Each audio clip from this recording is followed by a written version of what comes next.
लोणार सरोवराच्या पाणी पातळीमध्ये मोठी वाढ झाल्याने अनेक प्राचीन मंदिरं पाण्याखाली गेली आहेत। आपण या दृश्यांमध्ये पाहू शकतो जैवविविधता धोक्यात आलेली आहे। सरकारकडून याकडे दुर्लक्ष होत असल्याने स्थानिकांनी थेट युनेस्कोला पत्र पाठवलंय आणि मदतीचं साकडं घातलंय।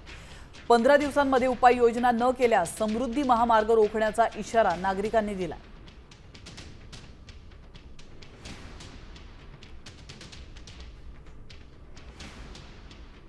जागतिक दर्जाच्या सरोवराची ओळख आज संपुष्टात येत आहे। त्या सरोवराचं खारं पाणी हे गोड होत चाललेलं आहे।